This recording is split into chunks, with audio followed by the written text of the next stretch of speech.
Gators Breakdown, the Gators fan podcast, because there's never a dull moment in Gator Nation. The Gators Breakdown podcast is ready to go. I'm your host, David Waters, and you can find me on Twitter at GatorDave_SEC, bringing you another episode this week, of course, after the Jacksonville Jaguars select Gators defensive back CJ Henderson, 9th overall in the first round of the NFL draft on Thursday night. So I'm going to, throw out another episode here, and then what's going to happen is later on in this episode, WJXT, News4Jax Sports Anchor Culpepper will help me break down what the Jacksonville Jaguars are getting in their selection with CJ Henderson with the 9th overall pick, what it means for the Jaguars, where does CJ fit in year one. We know some drama there last year with the Jaguars and getting rid of Jalen Ramsey. Boye's not there anymore either, so the Jaguars needed a defensive back, a cornerback in particular, and they draft CJ Henderson in the first round. Before we get there, remember, you can find Gators Breakdown on news4jax.com/Gators Breakdown. You'll find all the Gators Breakdown episodes and News4Jax coverage of the Gators. If you missed our NFL draft preview show, our interview with Theatric Faison earlier this week, go there, check it out. A lot of good stuff. Yes, this episode is particularly about CJ Henderson being drafted in the first round. If you want even more draft preview coverage for the next or the rest of the NFL draft, go back and listen to the last episode of Gators Breakdown and follow us on social media, Gators Breakdown on Twitter and Facebook at Gators Breakdown. So former Gators defensive back CJ Henderson selected 9th overall in the first round of the 2020 NFL draft on Thursday night by the Jaguars. And here's what CJ had to say, quote, "I feel the most comfortable with staying in Florida. That's huge. And being able to stay close to my family, my former college, I feel like I bring a lot to Jacksonville. I feel like I can take out opponents and number one receivers, and I plan to do that here." So for one Gator side of this that I really like, he'll be close to his brother.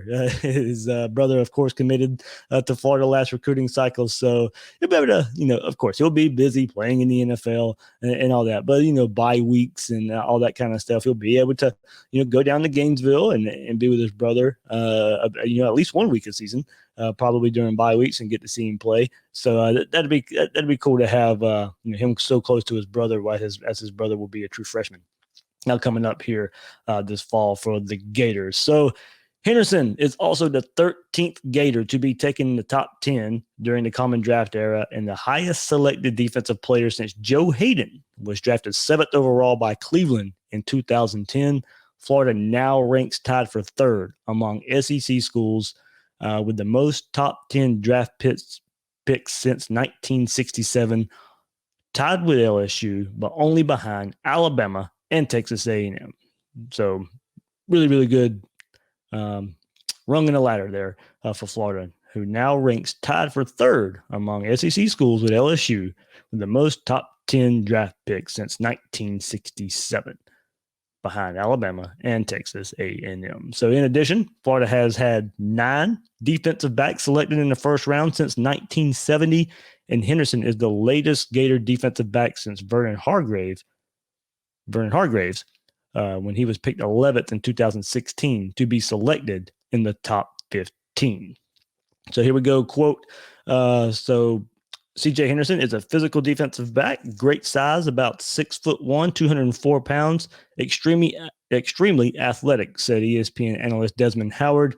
Tracks the ball extremely well, has supreme confidence in his speed, really good makeup speed. Once the ball is in the air, he can go get it. That's pretty tremendous selection right there. So Henderson's the first Florida defensive back to be selected in the draft's opening round since 2016, when safety Keanu Neal went 17th overall to the Falcons. And as I mentioned earlier, Hargreaves was the 11th pick by the Tampa Bay Buccaneers. So he's the first Gator first rounder since defensive lineman Taven Bryan was also selected 29th overall by the Jacksonville Jaguars in 2018. So is part of the storyline here. Of course, the fan bases of the Jaguars and the Gators, of course, crossover. So many Gator fans are Jaguar fans and vice versa. So the Jaguars have now drafted 12 Gators, most recently selecting Jawan Taylor in the second round of last year's NFL draft. Henderson joins Brian Dante Fowler in 2015, Fred Taylor in 98, Reggie Nelson in 2007, and Derek Harvey in 2008 as the only Jaguar first-round picks from Florida. So to help us break this pick down and what it means for the Jacksonville Jaguars is WJXT News4Jax Sports Anchor Cole Pepper. Cole, thanks for hopping on Gators Breakdown. Absolutely. Always great to be in the midst of the NFL draft, one of my favorite times of the year. Yeah, a little cold, man. It was definitely a little bit different, the whole virtual draft. So let's start with a wide scope. Sports fans, of course, starving for content. NFL drafts have so much hype behind it because of that, and especially for the Jaguars, who had 2 first-round picks. What are your thoughts on how the NFL is handling the virtual draft so far? I thought it was a pretty good job. I'd give it an A- on the first day. Some of the stuff they did with the commissioner trying to engage with fans on his TV on a delay. Yeah. Okay. Yeah. Probably back off on that one. I thought it was weird that there was a costume change for the commissioner halfway through the first round. He went with the Corky Rogers sweater. Anyway, we'll see what happens the rest of the way. I thought, our expectations for broadcast right now have been changed dramatically. And this is maybe a little inside baseball, but if you think about how things have changed over the course of the last 10 or 15 years, as so many people have had access to cell phones with cameras, and, in terms of what we put on news broadcasts, a lot of times we'll get viewer video, and it's just, people are like, okay, that's fine, we'll use that. And then now with the next step, with all the Zoom interviews and FaceTime interviews or what have you, there are so many, allotments made in people's minds for how something looks and feels right now, that anything that just didn't crash and burn was going to be, embraced. I also am interested to see what the ratings wind up being for that first night. I think they're probably going to be pretty big. I was also a little bit surprised that the NFL had a lot of content with the draft-a-thon going on at the same time as the draft, rather than pushing it to, maybe teasing it here, then pushing it to something else. But good for the NFL for using their platform to try to make a difference. All right, so Cole, you covered the Jaguars since the inception, right? Since the very first season. Second season, yeah. Second season, okay. So you've been around the team, of course, know the history of the team. Your initial reaction to the Jaguars selecting CJ Henderson 9th overall?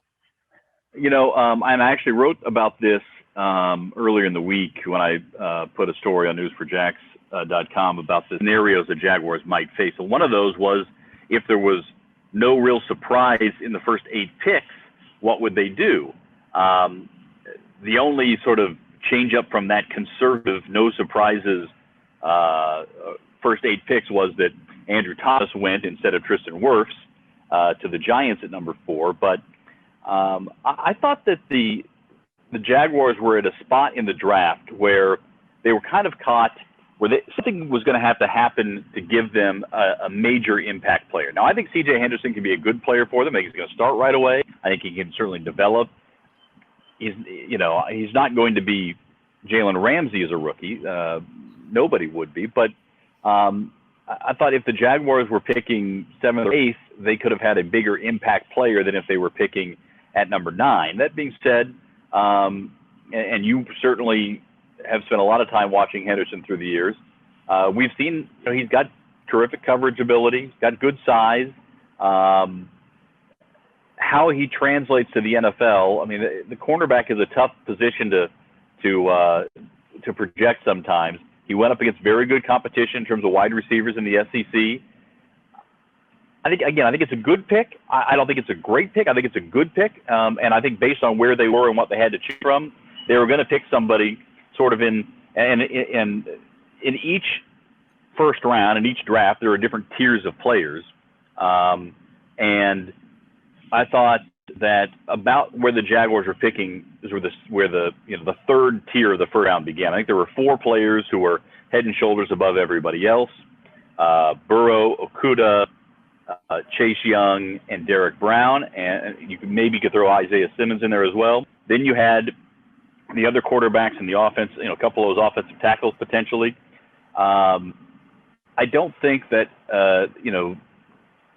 this is like what happened last year with the Jaguars when they had Josh Allen follow to them. That did not happen this time around. But I think they had a good player. Dan Mullen loves his attention to detail. He says he's a perfectionist, going to work on every aspect of his game all the time. And if that's the case, and if he's a no-nonsense kind of player, which is exactly what Doug Marrone is looking for, then it's a good pick, not a great pick. Yeah, I think if Henderson could have replicated his 2018 season for 2019, I think you would have seen, what last 2 weeks we heard, okay, he may sneak into the top 10, and that may be because Atlanta may go get him, or if he's still there for the Jaguars, that would be a team they would definitely, or that would be a player they would definitely look at.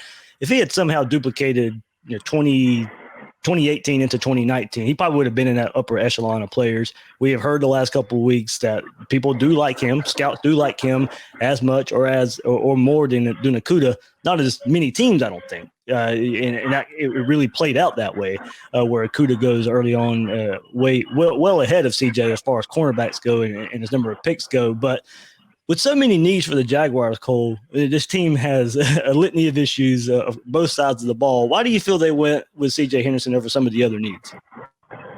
Well, I think it was a matter of drafting for need and value, trying to marry those at the same time.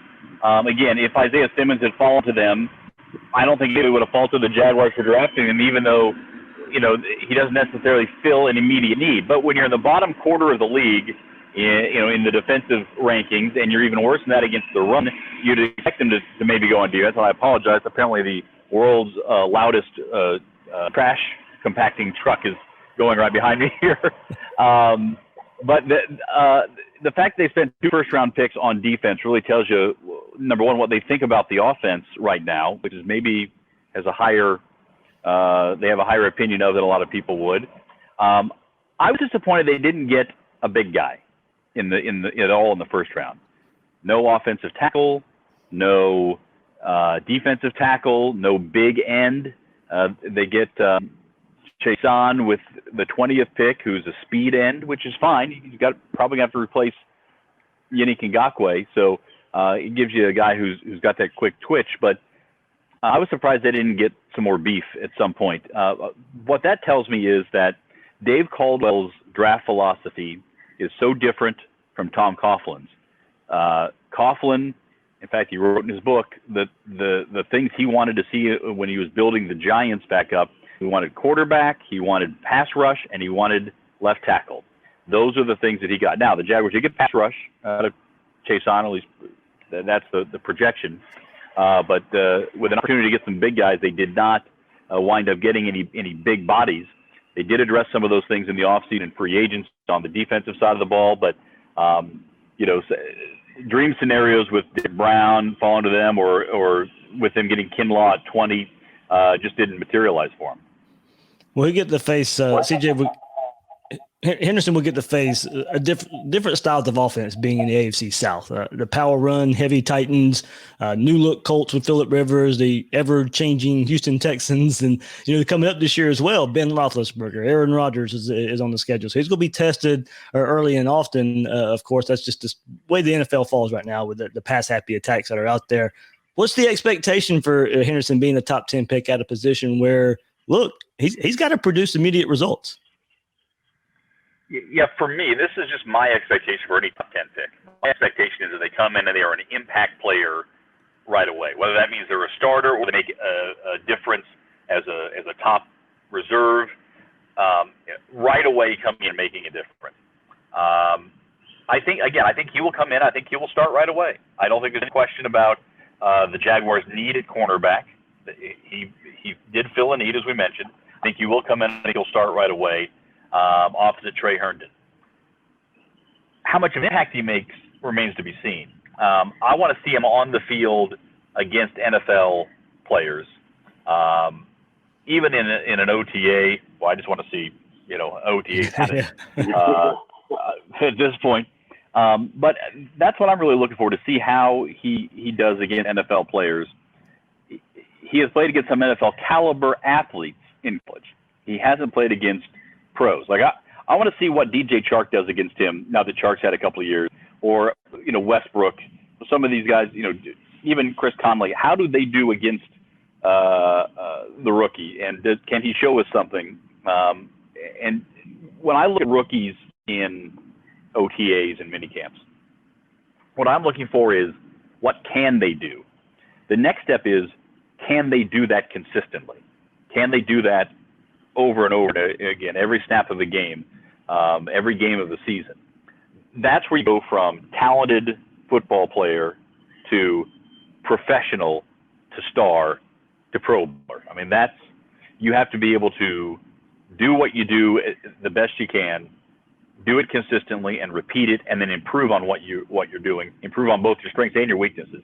And give him credit. That's what Jalen Ramsey did over the course of his career at cornerback. So there's a high standard for not only what Ramsey did, even to an extent AJ Boye. That tandem is going to be tough to replicate, and I don't think the Jaguars are going to be better without Jalen Ramsey with CJ Henderson right now. But again, Henderson's a pretty low-key guy, and I think that one of the things that we have learned is that all of the garbage that the Jaguars locker room has thrown out there over the last 2 years, Doug Marrone doesn't want any piece of that. So drafting a guy who's a character guy, who's not a big flashy outgoing look at me type, makes sense. Well, yeah, that's exactly where I was going next, Cole, with this. The headache of Jalen Ramsey, losing Boye, of course. Cornerback was a big need, but of course the drama the Jaguars have faced, and now they're getting a player that quietly goes about his business, not a big talker, doesn't show a whole lot of emotion, a very business-like attitude out there, and you don't see that too often, and especially top picks at cornerback. That's just their reputation has been trash talkers, get up in your face, and Henderson's not like that so much. Do you think the stark difference in demeanor and character played a part in Henderson getting chosen by the Jaguars so high? Don't get me wrong. It always comes down to what you do on the field. But, it was Akuda or it was Henderson and a couple other options there at cornerback. Do you think the attitude and demeanor played a part in him getting picked here? I think it was more of a non-starter if he didn't have that than it was a benefit for him. I think, there's some things the Jaguars, it's like, when you go in and you scout a player, some teams have red flags that just are going to discount certain players. If a guy has had off the field issues, some teams don't want to touch him. If they've got injury issues, some teams don't want to touch him. I think attitude issues for the Jaguars right now are non-starters. You talk about Henderson, Chason, we know the importance of the number 18 jersey at LSU, going back to the Matty Mock days. He is a guy who his teammates believe is a high character guy. His coaches believe he's a high character guy, a selfless team first player. Those are the kinds of guys that the Jaguars have been missing. And think about the guys in that realm who they have lost over the last couple of years. Paul Posluszny, Mercedes Lewis, Calais Campbell, AJ Boye. They have lost some guys who were certainly team first guys, and they need to replace some of those. There are two big issues for the Jaguars right now. One is talent of the roster in general, and the other is culture. Their culture, with whether you're talking about Telvin Smith or you're talking about Jalen Ramsey, you can point to a few other guys.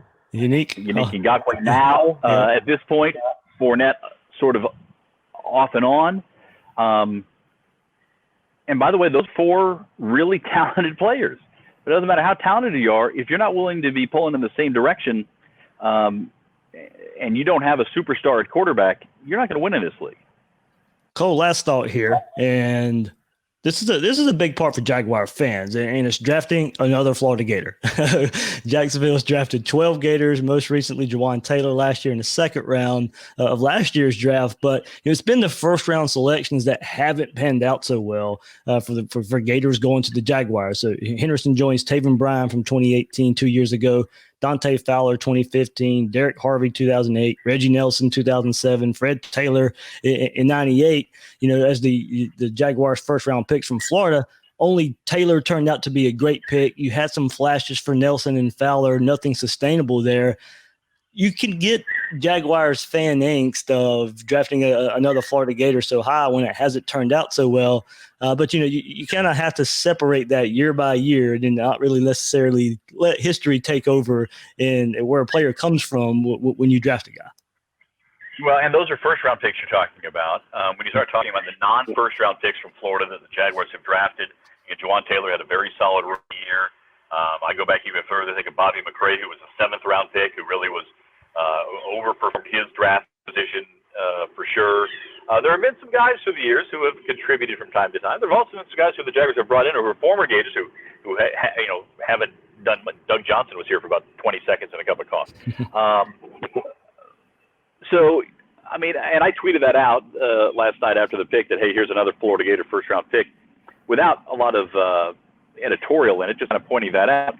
And it is interesting that's happened, that's what the Jaguars are doing. I don't think it's intentional. I don't think it's like, oh, let's go find somebody because, CJ Henderson isn't going to sell a bunch of tickets. Yeah. That's not what's happening there. His draft slot was probably in that, again, 9 to 20 realm somewhere. And so he gets picked on the top end of where it should have been. I think it did, and you'll have a better feel for this than I will. Do Gator fans who are Jaguars fans, do they care if the Gators, if their players are getting drafted in Jacksonville right now? If you're a Jaguars fan, you want to see the player picked. You want to see somebody who's going to come in and make a difference for your team. I guess there's probably a small thing of, okay, there's a Gator. Hope he doesn't do what some of the other first round picks have done. If he does what Fred Taylor did, it's an A++ pick. Right. I've seen both ways. I've seen a few Gator fans who think it is a reach, and because of, and most of it was because they wanted, like you, and you pointed out, they wanted guys in the trenches. They wanted guys to fill up the trenches for the Jaguars, not necessarily a guy playing outside, cornerback. They thought there was bigger need, more so, not necessarily a knock on CJ, it's just more of a need on the Jaguars end of things, instead of drafting a cornerback that high, where they probably could have got another one, not so high as CJ, but maybe at the 20th pick instead of Chason, you get a cornerback there instead. I will also say this. When you start talking about how important different positions are in the modern NFL. Quarterback is number 1. Pass rusher is number 2. Left tackle is number 3. I think corner is number 4 because the passing game is such a big part of things. You have somebody who can lock down the other team's best player. That is a premium position. So even though it's not in the trenches, you and I have had a conversation. I cut my teeth covering the NFL, my early days covering Marty Schottenheimer's Kansas City Chiefs. Well, that was all about Christian Okoye and Barry Word, and then Marcus Allen running the football. They got Montana in there toward the end, but dominating the lines of scrimmage is always a great recipe for success in the NFL, in football at any level. But in the modern NFL, you've got to be able to affect the passer and create more time for your pass rush to get home with coverage, and vice versa. The pass rush has to get the quarterback getting the ball out of his hands before he wants to, so you can create those turnovers. That's what the Jaguars did in 2017 with Saxonville. They got after the quarterback. They forced turnovers. They have not done that for the last couple of years. So getting a pass rusher and a cover corner, Dave Caldwell's picks, a little more modern NFL approach perhaps than what Tom Coughlin might have done. All right, that is Cole Pepper from News4Jax and WJXT Sports Anchor there, anchoring all of our coverage for Jaguars, local Jacksonville sports, Gators, Seminoles, Hurricanes, everything to do with Florida Jacksonville sports. Cole Pepper leads the way. Cole, man, I can't thank you enough. Did you just not say Georgia on purpose? Was that Florida, No. Florida State, Miami. Yeah, no, it wasn't on purpose, but yeah, with Georgia as well. So it's a mental thing. It's just there, Cole. Uh-huh. Cole, man, thanks for hopping on. Thanks, Dave. Thanks to Cole Pepper there. And here is more reaction from different analysts on the first round selection. CJ Henderson quote from Jesse Palmer here. He has a lot of natural tools at the combine. He ran a 4.39 40-yard dash, so you're not going to run by him. He burst on the scene as a starter as a true freshman, had 4 interceptions and took 2 to the house. Hey, look, guys, we remember even in his first game there, returning a pick 6 against Michigan in 2017. So big time playmaker even in his first game for the Gators. Continuing Palmer's thoughts here, people just don't want to throw his way. In zone coverage, he does a really good job of baiting quarterbacks into bad throws. Makes you believe you have an open window. You take the bait, he jumps in front of it. This is a great pick for the Jacksonville Jaguars, guys. They lose their best cornerback in AJ Bouye to the Denver Broncos. Now you replace him. You don't have to go very far, just down the road in Gainesville, and take CJ Henderson. Mel Kiper, of course, from ESPN as well. Quote, he had that ankle injury that kind of tampered him early on, but he is a talented cover corner. That is where he's going to make money in the NFL. He's going to be able to shut down receivers. Tackling has to improve. Has to be a little more aggressive. Can't play with 10 men in the NFL. You have to tackle, pulling those receivers after the catch and support in the run. So, look, tackling receivers wasn't CJ's problem in 2019. Supporting in the run, yes, up and down there, but not against receivers, not necessarily much of an issue. But he. Continuing what Mel Kiper had to say, but in coverage, 6 interceptions in his career, 22 pass breakups. Even this past season when he had the injury with the ankle, he still finished top of the team with 11 pass breakups. His forte is coverage ability. That's what you're looking for in the NFL. One more here from Louis Riddick. The Jacksonville Jaguars no longer have Jalen Ramsey. They no longer have AJ Bouye. And I can tell you this, CJ Henderson is one of those types of guys. The kind of guy that can match up with your best receiver. He will saddle them all over the field. He did that this year. He followed Jamar Chase on just every stat he could when they played LSU. He was a guy who is proficient playing both in press and in off. He has the feet to line up in press and saddle you in the line of scrimmage and then run you downfield. He has the feet and the hips and the eyes to play from off and play all different coverage packages you want to play when you back off. He just needs to be more consistent at the catch point, but he is supremely talented and fits the mold of the kinds of quarterbacks that play in Jacksonville. I think they meant to say cornerbacks there. So, of course, here a few more notes about the draft so far. Only one round, and Florida has had at least one pick in every NFL draft since 1952. That is the longest streak in the SEC. That's what CJ Henderson brought to the table as the Gators' only pick in the NFL draft so far. SEC Network's Cole Kublick tweeted, Henderson makes 14 first-round picks for the Gators since 2010. Only Alabama and Ohio State have more. It's a heck of a stat there for the Gators. You would wish the results could be on the field like Alabama and Ohio State, but still, Henderson made 14 first-round picks for the Gators since 2010, only trailing Alabama and Ohio State. Overall, Florida has now had 53 first-round selections in its storied history and has totaled 18 first-round picks since 2007, fourth most among all schools nationally. Only Alabama, Ohio State, and LSU have more picks than Florida since 2007. And meanwhile, USC, Clemson, Georgia, Florida State, Notre Dame all trail the Gators in that time frame as well. So more Florida draft notes here. The Gators have had 10 first-round picks in the last 8 NFL drafts. Florida has had a first-round pick in 12 of the last 14 years. Has now had 9 defensive backs selected in the first round since 1970 and 5 since 2010.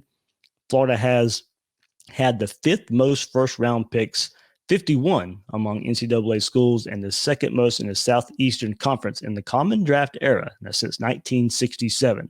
So the 5th most first-round picks among college football and second most in the SEC since 1967. USC, Ohio State, Miami, and Alabama are the 4 programs in front of Florida to have that many picks since 1967. First round draft picks since 1967. Florida ranks third, or ranks tied for third, as we mentioned earlier, among SEC schools with most top 10 draft picks in the common era of the draft since 1967. Tied with LSU and only behind Alabama and Texas A&M. Florida's had 53 first-round selections in its storied history, 18 first-round picks since 2007, fourth most among schools nationally. 53 all-time is the second among SEC programs, only trailing Alabama. So, of course, Florida playing all these teams in the SEC year in and year out, and the SEC dominated the first round of the NFL drafts. No surprise there. SEC set a record. Now, maybe this is a little bit of a surprise, but I know there was a bet out there on this. I think it was set at 15.5 there. So take the under, but just barely. But the SEC set a record by having 15 players chosen in the first round of the NFL draft. 15 of the 32 picks from the SEC. That's something else. I mean, we know how tough it is in this conference. But wow, I mean, that's astonishing. There, almost half of the picks were from the SEC. 6 players in the first 10 picks, and 10 of the first 20 were from the conference. Look, people like to cry about an SEC bias, but look, it's in the NFL too. I mean, there's a reason. The best players collectively play in the SEC. 6 SEC schools had a player drafted in the first round. In 2020, the SEC has had at least one top 10 draft pick for the 14th consecutive season and for the 28th time in the last 29 drafts. Since 2009, top 10 NFL picks by league, SEC leads the way with 44. Since 2009, top 10 NFL picks by league, SEC has 44 top 10 picks. The next closest, the Big 12, with 20. There's your gap. And we get to see it play out for the most part every fall. So SEC has now 51 top 10 picks since 2007. And, CJ Henderson, just added to that for the Gators when he was drafted 9th overall by the Jacksonville Jaguars. So next week, we'll take a look at the rest of the NFL draft, where the Gators ended up there. Of course, a lot of big names for the Gators still on the board. LaMichael Pirine, Van Jefferson, Jonathan Grenard, Jabari Zuniga, Freddie Swain, Tyree Cleveland. We'll see where it all plays out for those players over the weekend, Friday and Saturday, of course. So we'll get to see. Hopefully those guys get their name called. But this was an episode where, just mentioned it plenty of times, the Jacksonville Jaguars select CJ Henderson, 9th overall in the first round of the 2020 NFL draft. So be on the lookout for the draft review episode next week. Will Miles will hop on and we'll take a look back at where those players ended up. So I'm the host of Gators Breakdown, David Waters. You can find me on Twitter at GatorDave_SEC. Guys and girls out there, thanks for listening to this episode of Gators Breakdown.